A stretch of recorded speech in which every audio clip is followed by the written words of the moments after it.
Hello there and welcome to this vlog of February 2022. This is actually a bit of an impromptu vlog today. I've actually put out my usual vlog on Friday, but something happened today and I thought that would be a really interesting YouTube video, and the weather outside is absolutely filthy and I did have plans for today, but those plans have been kiboshed because of said filthy weather.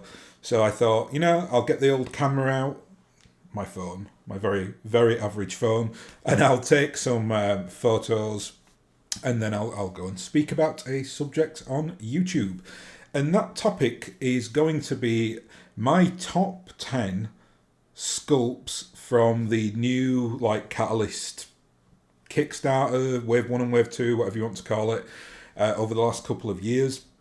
Because this morning, when I was downstairs, rearranging my kind of models a little bit on the shelf just to give myself a little bit more room, it suddenly dawned on me that I've actually now painted every single model that Catalyst have released over the last couple of years. There are two exceptions to that. And I don't really even include them in this because they're kind of unique items. But the first is the special variant Black Knight, the clan buster, the one with the sword, basically. And they've just released, I think, just a couple of days ago, they announced that they were going to do the Wolfhound, the clan variant of the Wolfhound, the 2C. And I've not painted either of those two because, first of all, the Wolfhound thing has just been released and honestly I'm not that bothered about getting it anyway.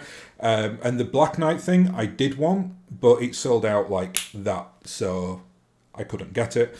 But I don't really consider them part of the, the Kickstarter experience anyway, because that was all about either a Game of Armored Combat, the Clan Invasion box set, or all the little force pack reinforcement packs that you could actually buy. So that's what I'm talking about here. All those mechs I have now painted, and it dawned on me because I have been really kind of grinding through all my collection recently in terms of painting, and I think when it would have been Friday this week, I painted the Piranha, which is the really derpy clan mech with the 800 machine guns on it or whatever. And I think that was the last one. That's when it must have germinated in my mind. And then I realised it when I was going through my shelves this morning. I was like, yeah, I've now painted everything there.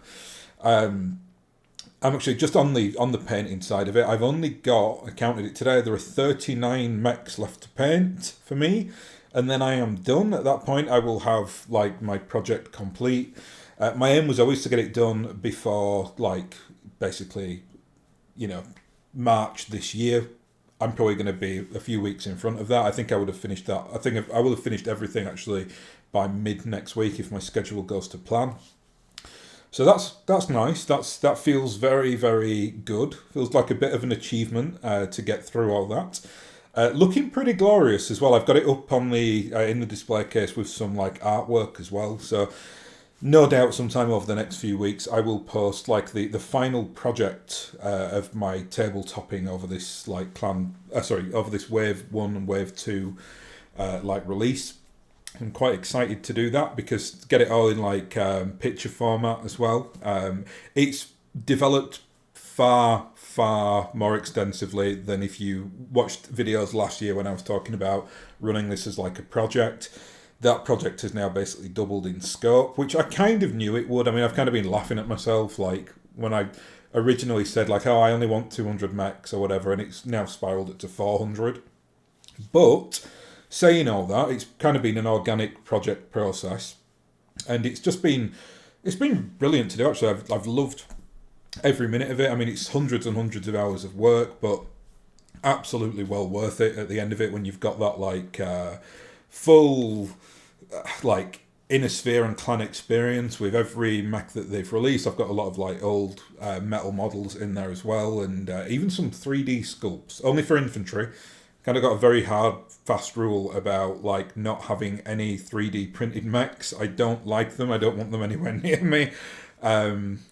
That's no reflection on anyone who collects 3D mechs. It's It's completely up to you, obviously, what you do. But for me personally, I think the Catalyst stuff is so brilliant that why would I go to 3D printing? I don't know. The only exception to that is obviously if there are mechs that they haven't released. So, like, I'm thinking like of the Vindicator. What else? Oh, like the Mauler as well. Mechs that I really, really like, but you can't actually get them in the new plastic. So where that is a situation, I have actually got like the metal variants. And I quite like doing that because it means that I'm able to also give some money to Rel Partha, who have kind of been keeping the flame of BattleTech burning before we had this like renaissance that we've experienced over the last couple of years. Anyway, on to today's subject at hand, which is my top 10 of the new Catalyst sculpts. Now, I've kind of jokingly written a criteria list here, because obviously this is all completely subjective to what mine eye is pleased by. But there are some things that I will look at in some form of detail in terms of like ranking criteria. The first one, which is very obvious, which is detail on the model. Now, important to say that I don't think there are any bad models in these new plastics. Like, they've actually taken a lot of very derpy, weird designs from like the 80s and 90s, some of which were just bizarre, and they've really kind of made them look palatable. You'll see quite a few of these in this list. But in terms of detail, like, they're obviously such a step up from the old metal models. And again, that's no reflection on the old metal models, because metal is simply not as malleable as plastic when it comes to to casting detail. So it's no reflection on that at all. It's just what you've got to work with. But I'll put it to you this way, like, I've seen older plastic BattleTech miniatures from maybe like 10, 15 years ago, whatever, and they absolutely do not hold a candle to these new sculpts. Through technology and most importantly through actual like design, like competence by Catalyst, and basically paying for designers to actually do a good job on these sculpts, as opposed to just kind of like recasting pretty bad metal models, or not putting that level of of work into like what they've done on the new sculpts. There's not one model in there where I'm like, oh yeah, they've really let themselves down on this one, which is incredible. Now I will say something about scale as well, though. Scale's not going to come into play here because the scale on the new sculpts is so accurate. It would have been a criteria item in here if I was like judging the old metal models, because some of the old metal models are so terrible in their scale, they're just completely worthless. Like, you'll have 60-ton mechs that look like they could be a 30-ton mech, like the Quick Draw. In this case, though, there are only a couple of mechs where I feel like they've got the scaling wrong, and it's few and far between. And the one that jumps into my head is actually the Nightgear. The Nightgear, I think, is too small. It could do with being like an extra 10% bigger. But, you're talking like a handful of models that suffer from this in the new sculpt. So I'm not going to put anything in this list about scale, because I genuinely think that they got scale perfect. And the models that they didn't get the scale right on, like I said, the Nightgear, well, spoilers, the Nightgear isn't in this list. Not just because of that, because, the Nightgear is a bit of a generic-y type looking clan mech anyway, so, it doesn't really, like, scratch my itch when it comes to, like, design. But I think if the scaling is wrong, it's hard to get into this list, because one thing that I love about what Catalyst have done is they've got the scale just, or in such a better place than it was before. It's not perfect, but it's very difficult to do it perfectly, because there's, I'm guessing they will have to kind of run a lot of like math on this, like in terms of how a 70-ton mech looks as opposed to a 40-ton mech, because there's a clear difference between like light, medium, heavies and assault mechs. So yeah, detail, when I'm talking about detail in this context, it's purely just in regards to the detail on the model.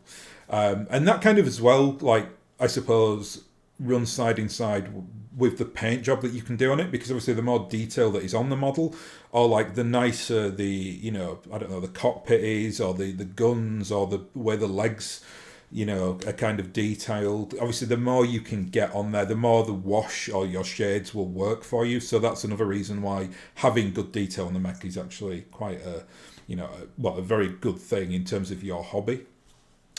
Next point here is improvement level up in relation to old models. Now, this doesn't apply to all these because some of the old models are very, very good.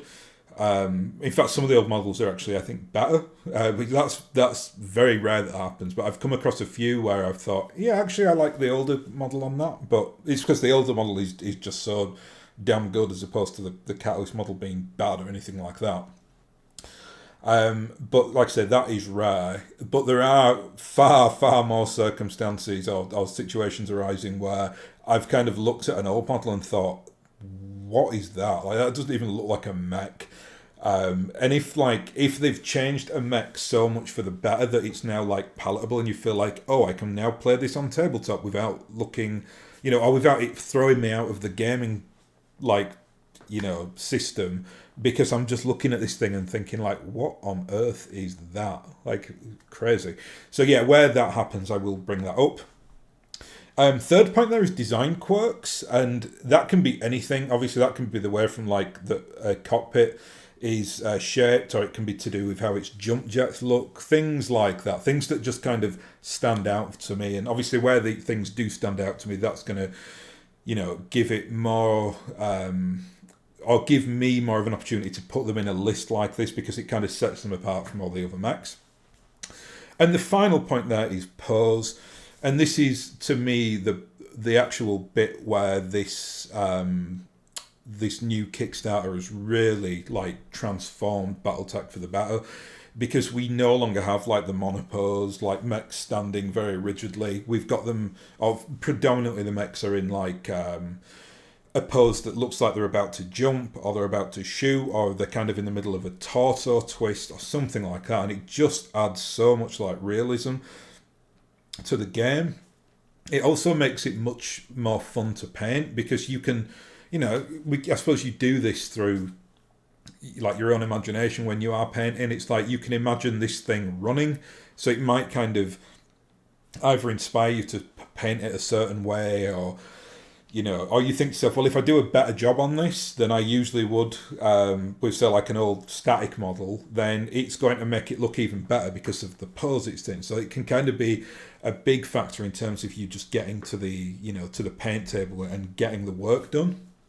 So that's it. They're the kind of criteria rules. And again, this is very like loose. Like, I'm not going to start going through each of these in point for each of the mechs that I'm ranking here. I'll just have a casual talk about things that I like on the mech. But generally speaking, they're the 4 things that I thought about today before I got the phone out and took these mechs out of the collection and took photos of them. So let's get into it then. So number 10 on this list.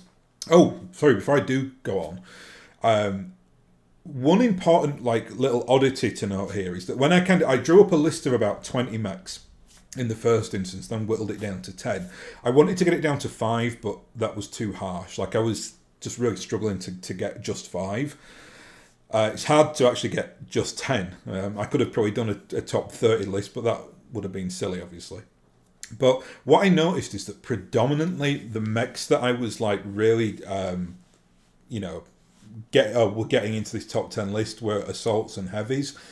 And I know why that is, because it kind of buys into point number 2 there, that a lot of the old heavy and assault mechs are really badly scaled and simply don't work. So I think having assault and heavy mechs that just look so domineering and big, it's like we've never had that before really in BattleTech, and it's something that I'm like just delighted to kind of have that, because I think without that you lose kind of the grandeur of what you're trying to do on tabletop. You might have like an 85 ton mech that just looks like, a couple of millimeters bigger than a medium mech, and it just meh. Whereas, if you're running like a big 95 ton beast assault mech across the field, and it just looks so much bigger than if it was surrounded by medium mechs. So that's why it's not that I don't like light and medium mechs. I love light and medium mechs, but I think predominantly for the reasons of this video, of this list here on this video, you'll probably see me kind of go like much further into heavy and assault territory. I know there is at least one light mech in this list, I can't remember it all off the top of my head. I'll go through it with you now, but I certainly know that there is one in there. But yeah, like important to say that you know, and again that point that just doing a top 10 was really really tough. And generally speaking, like I've not come across one mech in this like new Kickstarter like project where I've thought, yeah, that looks awful. Like they've really done a disservice to that. So there you are. Anyway, preamble over. Let's get into this. So number 10 on the list is the Ebon Jaguar, or the Cauldron Born. Now this is a mech that I've painted in one of my Smoke Jaguar forces, and what I love about this mech, it basically ties into that point of it was a. I'm not saying it was such a terrible old model. I don't own the old model. It looks very squat when I see it, but it might look okay on tabletop. I'm not sure. It's been a long time since I've actually seen one of them, but it's a great example, I think, of them like taking that old design, which was just weird. Like if you look at like the old technical pictures of the Ebon Jaguar, it just looks like it has like barely any legs. Like it's very very weird. What they've managed to do with this mech, obviously, is they've given it that like the grandeur of its weight. It's a heavy mech. And it's still squat. Like it looks like it's got a very low center of gravity or a low orientation, but it just looks like it just looks hard. Like you just would not. It's like that little guy that who's like as strong as an ox, and you just know that like. In terms of like he might be 5'7", but he can like bench press like double his own weight or something. I don't know, maybe he's like a manual labourer or something like that. That's what the Ebon Jaguar kind of reminds me of here. Just that like, it's the size of those like guns, which obviously, I suppose jargon for arms as well. And the missile pack and, like it's just, I don't know, something about it I really like. Detail level on this as well, I think is fantastic. It stands out from the other like clan mechs. It looks very like I don't know what the correct like adjective is on this, but it just looks like it's been created with like intimidation in mind, which the clan mechs do that to some extent. They've especially got big guns on their arms, but this one just looks like a predator. It just looks like it will hunt you down and get you. That's especially true if you play the D variant of this mech, which is an absolute monster. I think it's probably like pound for pound the best mech in all of BattleTech. But this, obviously, the one that I've painted up here is just like the Prime version, though, I don't necessarily play a WYSIWYG with, or not on my own BattleTech table anyway. I mean, you might go to a tournament where it has to be WYSIWYG. But for me, like if someone wanted to play an Ebon Jaguar and they said, yeah, I want to bring the D variant, I'd be like, yeah, that's completely cool. Even though the D variant is very different from the Prime variant. It's got the two UAC 10 cannons in there. So that's number 10. There are, I'm not a massive clan player. I do have every mech that they've released on the new Kickstarter, but predominantly it's going to be an Inner Sphere list. I think just off the top of my head, I think there are 4 clan mechs in here and 6 Inner Sphere mechs. I think that's right. Anyway, let's go to number 9, which is the Black Knight. Got 4 of these little tinkers. Important to say that the second one along there, which is the one with the big sword in its hand, is my kind of modded version of the Clanbuster mech. It's got like a weird black bird on its chest as well. It's part of the kind of my narrative play that I do. It's like my own like Clanbuster unit.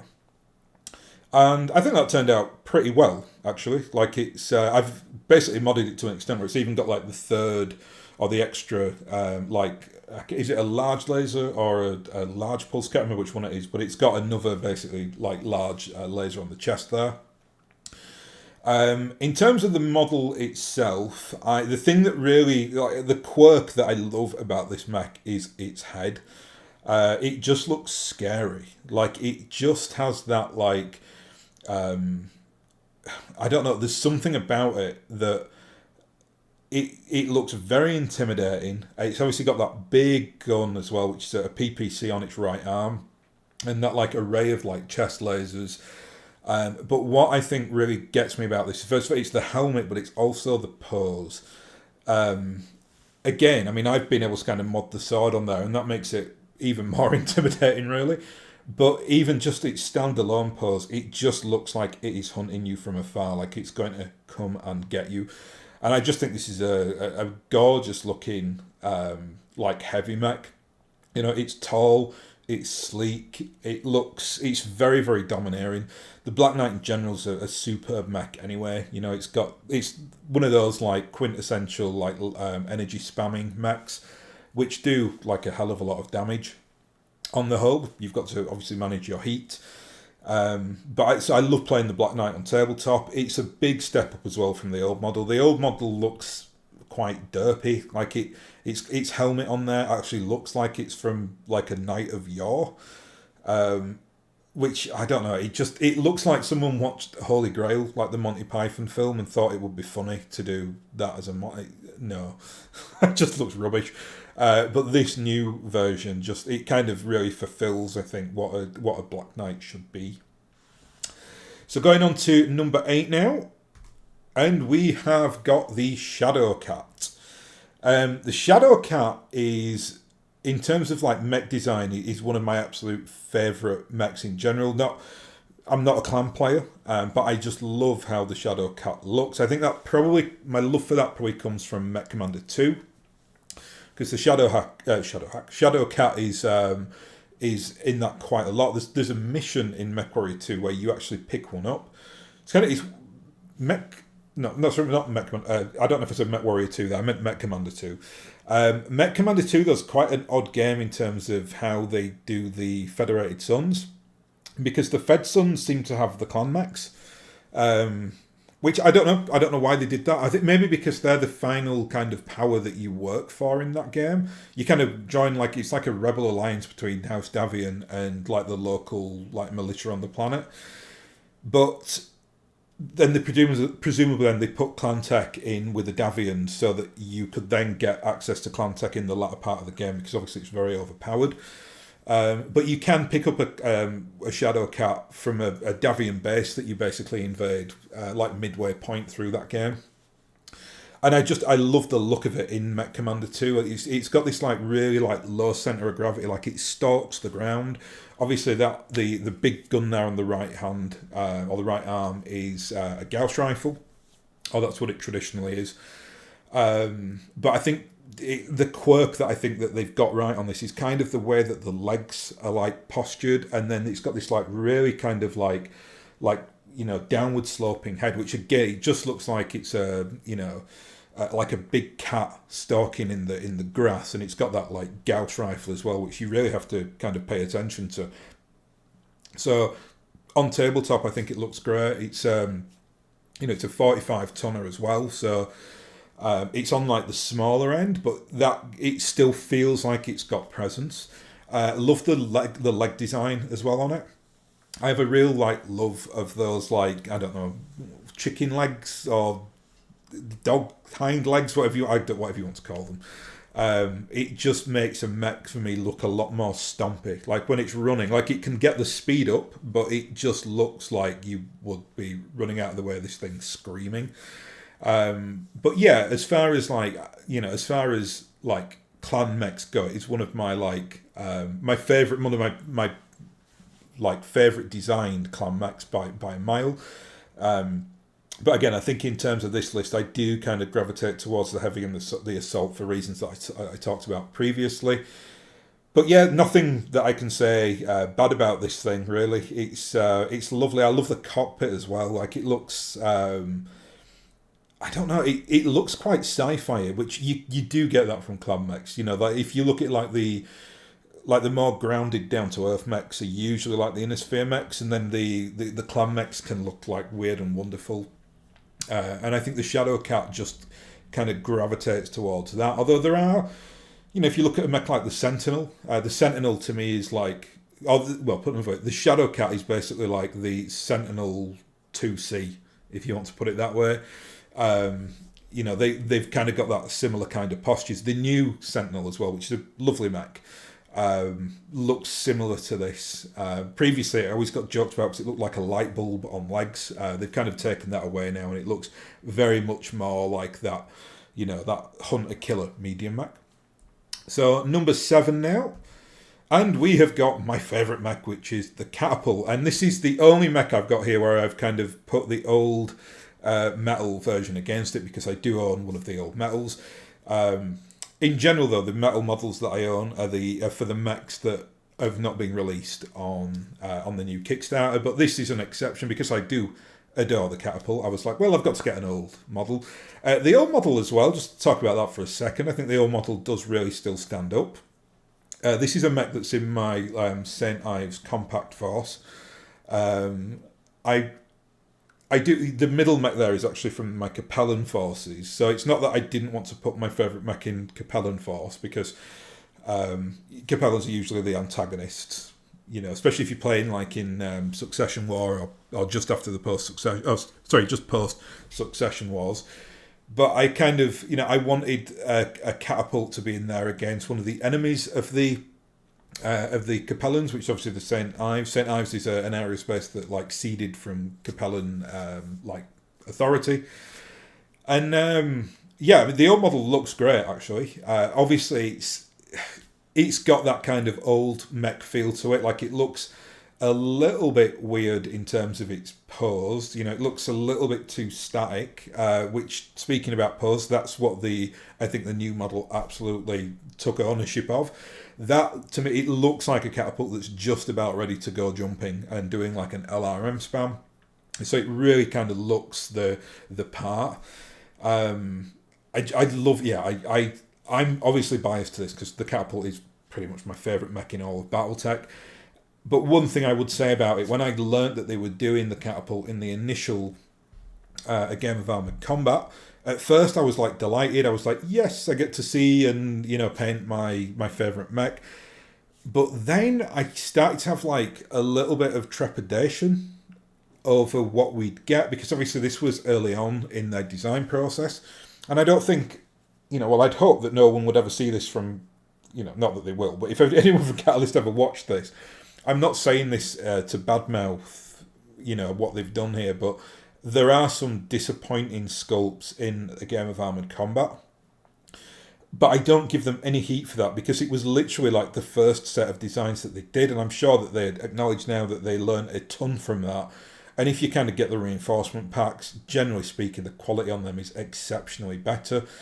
I'm thinking specifically of the Commando and the Awesome, which I just don't like, really, the new models of them. Which is a shame for the Awesome, because the Awesome's old model's not very good either, and I know the Awesome's a very popular mech. But the Awesome, to me, I don't know, there's something about it that I think lacks a bit of a dynamic pose. The Commando as well. The Commando, to me, is very, very nondescript. Like, it lacks a lot of the detail that you kind of expect from the new Catalyst models. But again, I'm not throwing any shade on them for this, because it was literally the first set that they did when they decided they were going to do the re-releases. So, yes, we got a bit of an average Commando and an average Awesome. There's also the Griffin as well, which I don't like, but that comes in the beginner's box set. It's far too chunky for a Griffin. It needs to be a lot more sleek, a lot more slimlined. It looks very, very odd. Which is kind of weird, because I think they did obviously the Shadowhawk and the Wolverine, which are kind of the 355 tonners that everyone knows and loves from the Inner Sphere.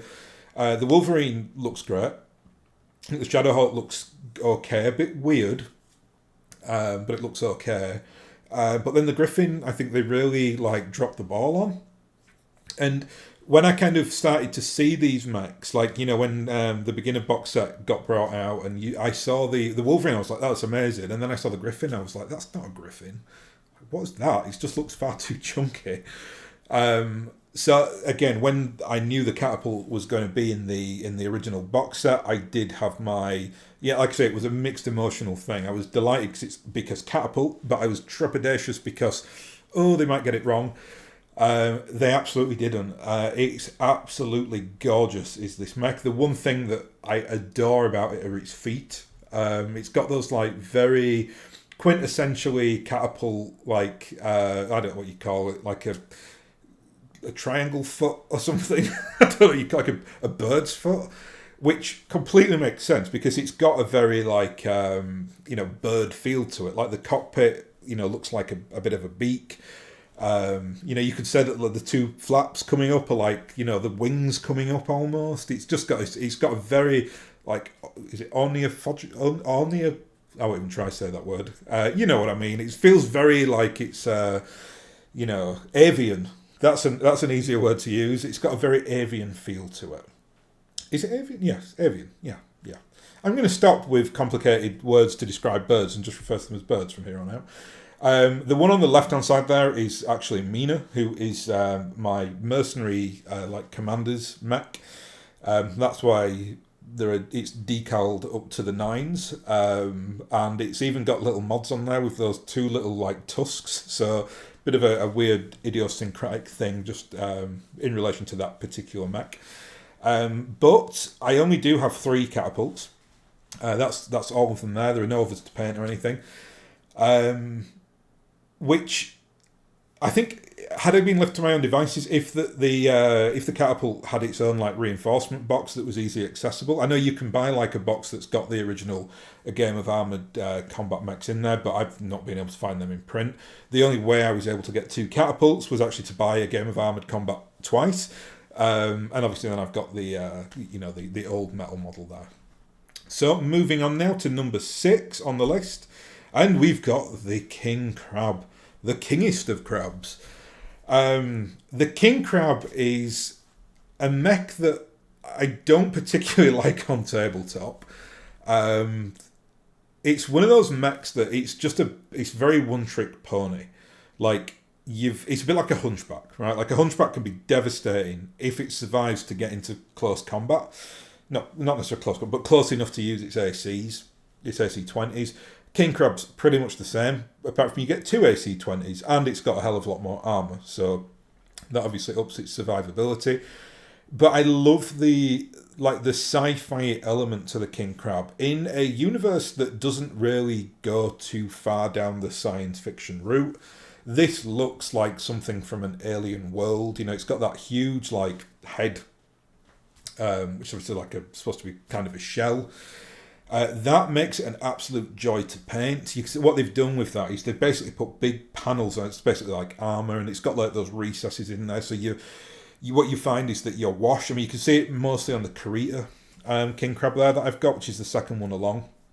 And you can see that like when you kind of combine a wash with some like a little bit of edge highlighting and a little bit of like dry brushing, you get like a very like nice effect. Like it looks very much like chiseled metal, like it's it's the armor basically. So it looks like it's a bit weathered.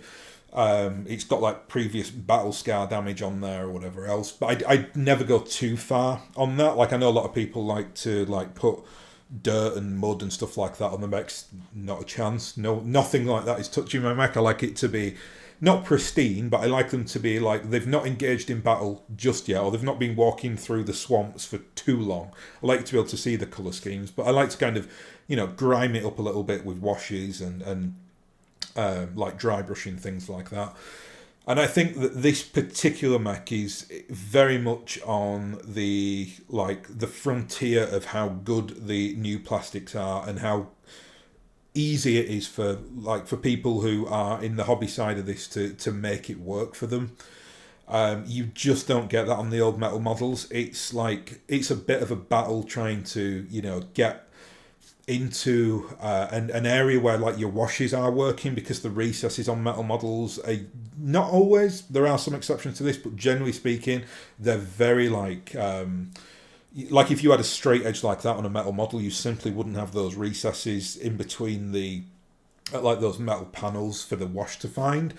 So it's just, these have been a joy to paint, really. I think out of all the mechs that I've bought, the King Crab is the funnest to paint. just because of that, I just it's so much of it is given over to that like head section, so it's all you can really see because most of it's obviously, it's because it's the way that it's like poses. It's most of it's like undercarriage is obscured, so you just get so much of that surface area then on the top, and I think everything on that surface area, there's a lot going on. You've got a gun on there, you've got an LRM rack, you've got those like two like antennas, then you've got those big arms which just look incredible. I mean, you can see it that this is from my Orion restoration force here, the 1/3 along there. You can just see it. How big and domineering that AC-20 is, which is exactly how it should be, really. So next up we got number 5, and that's the Kodiak. And I think the Kodiak is a mech that some people have like a real disdain for it. They think it's very atypical of a mech from the clans, which is very, very overpowered and quite silly as well in its aesthetic, and it is. I mean, just look at it. Like, it's just a big bear. It's even got claws. But my goodness, like, talk about hitting it out of the park with that particular sculpt. It's just absolutely glorious. It looks terrifying. Like, it's mostly to do, I think, with the pose. It's just the way that it's striding forward like that just looks like it's going to dominate. Like hands kind of out in like an aggressive like posture, head semi-bowed, so it's kind of got, it looks like it's going in aggressively with its, like getting into a low centre of gravity so it can pounce. Obviously, if you know what you're up against, you're up against the UAC-20, which is a ridiculously powerful weapon. What is it, 8 M lasers? Or yeah, I think it's 8 extended range M lasers, isn't it, on the arms, 4 on each.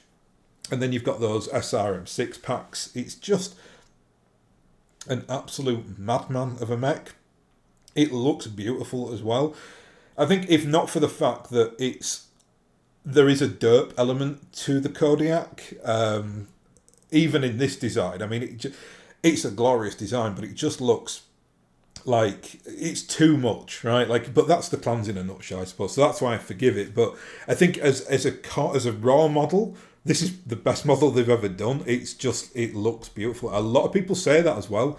The old Kodiak, which is, I've seen one, I've never owned one, but it looks, I suppose, in a sense, it's kind of like the clan version of the Atlas. I know they have like their own Atlases, but it's similar. It's got that kind of scary head. I mean, they swapped out kind of the skull face for the bear face.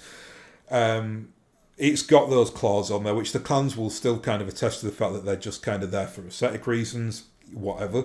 I don't believe anything the clans say. I mean, they talk about not doing physical combat, but that's what they want to do deep down. I think the Kodiak demonstrates that more than most. But like I said, there is an element to it which is like slightly too much, but it's so good. The design is so good. It's got so many like quirky things going on there that it's difficult not to love it. And the Kodiak was actually the thing that like really kind of inspired me to go and buy all the mechs from the clan invasion. Because if you go back and watch the video that I did on like a project update from, it was probably like last October. I think I said there, yeah, I've kind of got what I want from the clans. I don't want to get any more. That absolutely changed in and around January. And the thing that really changed it from me was actually the Death from Above YouTube channel, who were doing like reviews on all the box sets. That's great, by the way. If you want to get into BattleTech, go follow Death from Above and go and watch all those little like 20-25 minute videos they did on the unboxing, because they're basically far more professional than I. Like, they've got like they do like a turntable video of the mechs that they're talking about, and you can see them, obviously they're unpainted as well, and it's when I saw that and I saw how impressive this was and how big it was, I was like, okay, I've got to get them. I've got to get everything. Like, I cannot get all this. It would be a crime against BattleTech not to go and buy everything. So I think the Kodiak's almost got it's a very new sentimental thing for me, because it's the mech that really spurred me on just to kind of go full hog. Even though I'm not a massive clan player, I did want to get every clan mech. Next up, number 4, we have got the Spider, and this is the light mech that I was referring to. The Spider is a glorious little mech anyway, because it's ridiculously quick. It's got, I think it's got 8 jump jets on there or something crazy. Yeah, it's like an absolute madman of a mech, and I love it. It's fantastic. And what I adore about it most are its jump jets. It's so much of the Spider's kind of niche, what it does is built around speed and mobility. It's got 2 M lasers in the chest, and apart from that, it's just like a flying, bird of a machine. It just jump 8 square or 8 hexes or 8 inches, whatever you want to say. But the quirk on the actual jump jets, I really, really appreciate, because you're able to kind of give them a little bit of a paint job, and I like to do that with the jump jets because it's a little bit like semi WYSIWYG. What I mean by that is if you're playing with new players who aren't really sure of what's happening, when they're playing the game, rather than them having to kind of constantly look at oh well, does your opponent have jets or jump jets, or what's this gun on its arm? Well, I try to kind of make it so that you can see that just from looking at the mech.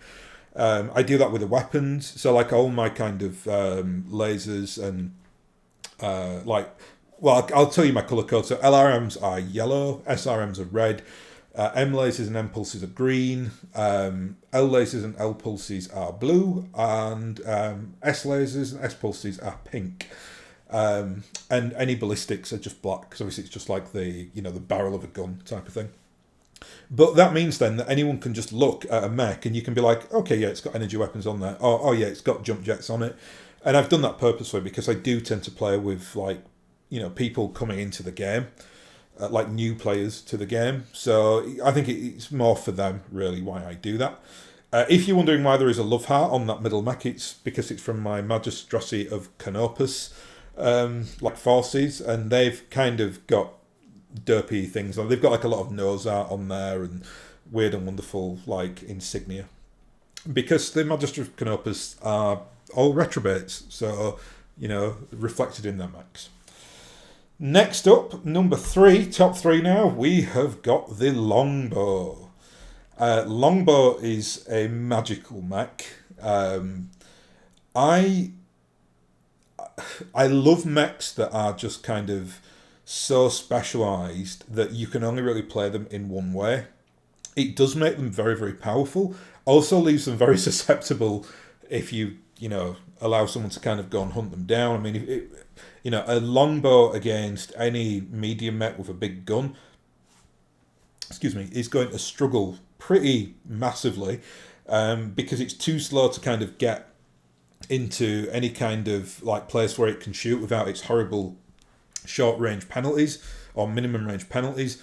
But if you play with it correctly, if you kind of sit it towards the back, and you might even want to consider giving it some protection, keep a light mech with it, to kind of, if your enemy does kind of send something to take care of your longbow, it's going to have to kind of get through something like a Jenner first, and the Jenner can potentially kind of do rear shots on any medium mech. And Jenner's a good example. Jenner's a tough mech, and can really kind of go up against medium mechs and do a good job.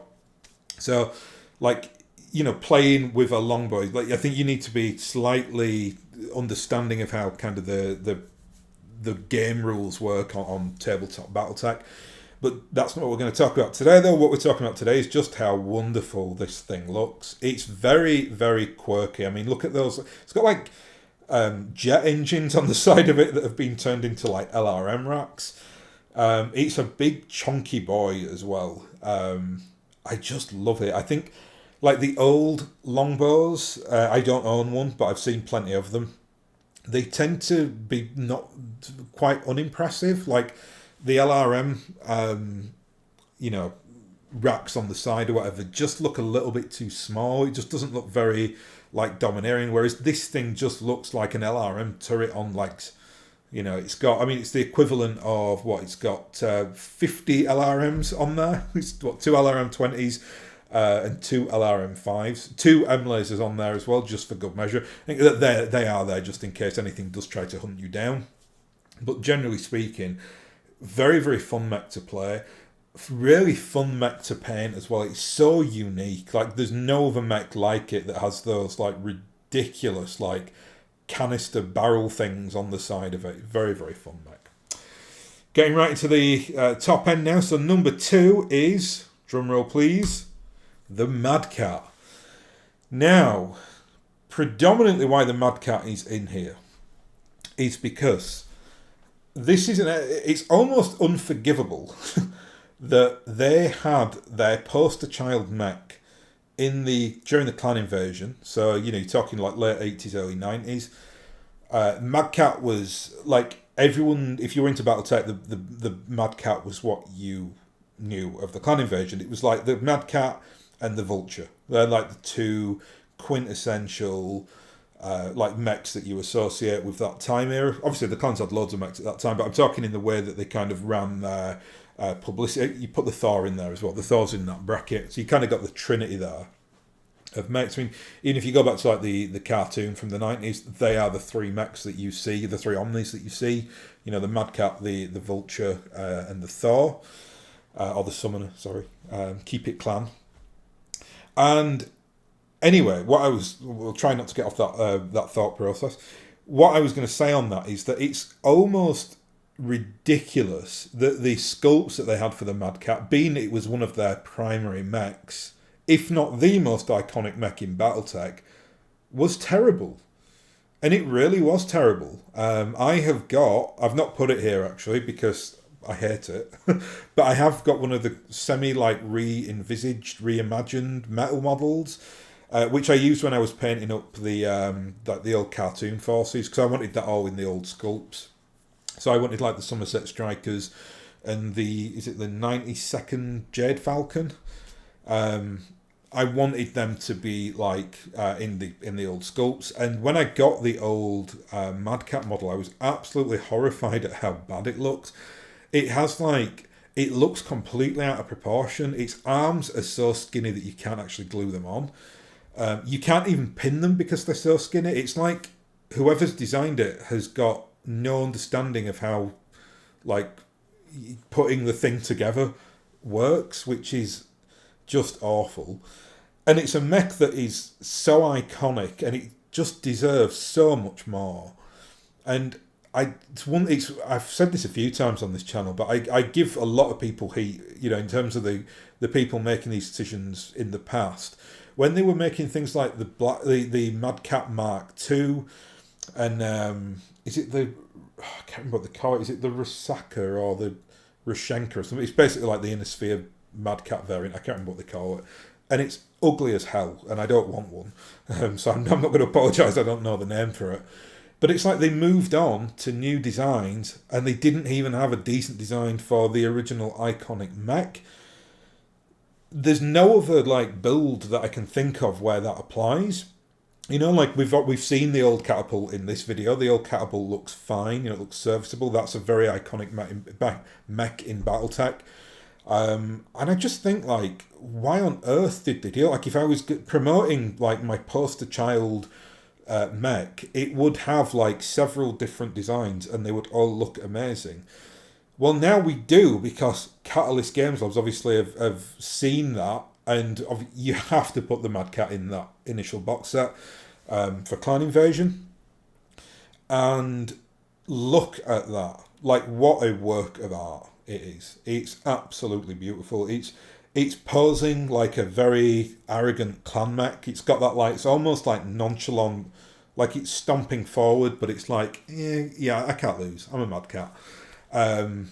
Its missile boxes look gorgeous. They're completely in proportion with it, unlike the old metal sculpt. Its arms have got some chonk to them, which it should have, because, you know, it's a big walking death machine. I'm inevitably going to love the Mad Cat, because it is, it's half catapult, half marauder, basically.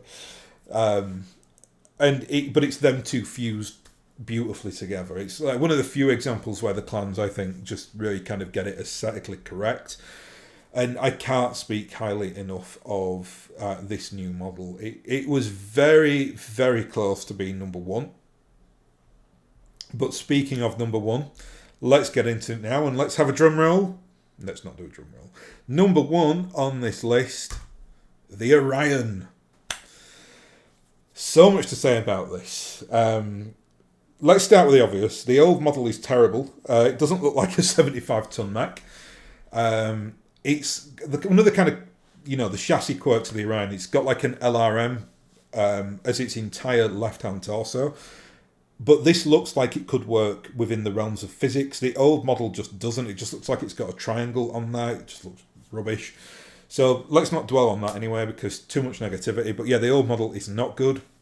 But why I love this particular variant is because the Orion is really quite a unique mech, and this is what they've put out in the design in terms of its weapon loadouts. And you can see that like every like arm just looks different and weird, and there's lots of things going on there as well. It's got like an SRM pack in the arms and an M laser. It's got a big AC cannon as well, which I love. I love it when they put those like little like grooves on there, because you can see whether, especially on the Lyran one, which was the third one in, the wash really kind of gets in there, and you get that like three-dimensional big gun feel. What I love about this mech the most, though, is the cockpit, and it's an odd thing that some of the cockpits on the new Sculpts, the vast majority of them are absolutely great. Like, you can do a lot with them, but some of them seem a little bit lost in the mix, and I think cockpits are really important because it kind of shows it's like, what's that quote about like eyes being the window to the soul? I think you can say the same about a cockpit for a mech. Like it's kind of, you're looking into its, for want of a better term, eyes. And I love how like pronounced but like lo-fi the cockpit is on this. I don't even know if I've painted the right sections here. And obviously the triangle areas where you get that kind of three sections, that's obviously the cockpit. But I've also painted some areas on the side and one on the top. There's almost like a sunroof on there. Not sure if that is meant to be a window, but I thought that would be cool. Like, it's like, this was Kerensky's mech, right? So it's going to have like all the mods in there, electric windows and aircon, sunroof, things like that. It looks like a mech you would want to sit in, because it's got this big chunky head. So it looks like there's a lot of room in there to kind of, have a cup of coffee and read a book or something like that. So it looks like a comfortable mech, and I love its head. Like, I love that like really long elongated rectangle head, but then like all that definition going on in the cockpit. I think it's something that they could have done with replicating that kind of design, not exactly that design obviously, but that kind of like big head, very prominent cockpit feel on some of the other mechs. But it's just amazing. To me, it's like the best example of how good these new sculpts are and how kind of like frontier busting they are in terms of like the quality of the mechs that we're getting. And I honestly can't speak highly enough of this thing. It's absolutely glorious. Like, there's nothing on that I don't like. It looks so like unique, and I love its pose as well. I know there's not much going on in the pose at first glance, but actually, because it's a 75-ton stompy mech, it looks like it's doing a 75 stompy robot move. It's not a quick mech, really, the Orion. And it's not there to outflank, it's there to tank for you and like, get into the centre of the carnage and deliver lots of destruction. But it's so obvious that it's designed by someone who had like the well-being of their mech warrior in mind. There's like you can hit from every range with the Orion. It's got like a very decent, it's got an LRM-15 on there. It's got very decent like mid-level guns, things like an AC-10. And then once you get into close confines, it can really look after itself with the 2 SRM-4s and 2 M lasers. There's like, there's no rear weaponry on there. There are no like weird things. It's not jump capable when it doesn't need to be and taking up space and stuff like that. It's just a beautiful mech, beautiful new design, and kudos to the Catalyst Games people for giving us not just the Orion but all the mechs in this are just beautiful. And that's my top 10 favourite there, which is obviously completely subjective. But not much else to say, really. The whole painting experience has been such a joy, and I think all that credit goes to Catalyst, because I think if I'd have had the same level of mechs with like the old metal models, it probably would have taken me about 2 years to paint them all. But every day when I kind of get up with the intention to paint, I'm just excited to kind of, you know, to do it and then to see like the end results. You can see from my paint jobs, I am like the quintessential tabletop painter. You know, I'm completely okay. I'm not terrible. I'm not particularly good though. I like it that way. If I got any better, it'd probably take me much longer to paint them, and then I'd be panicky about it. Instead, I just like to kind of, you know, smash through them and paint as many as I can, as quickly as I can, to a completely okay standard. Anyway, on that note, I'm going to end this video. So, hoping the weather gets better this week so I can venture out again. I think we've had a storm in this neck of the woods for the last like few days, although it's not been as bad up here as it has been down south. But yeah, we'll see what happens. Anyway, we're still in winter, so I have to keep that in mind. Anyway, thank you very much for watching. I hope you found that of interest and enjoyed my little like spiel there about the new designs. So I'll hopefully catch you again in the next video.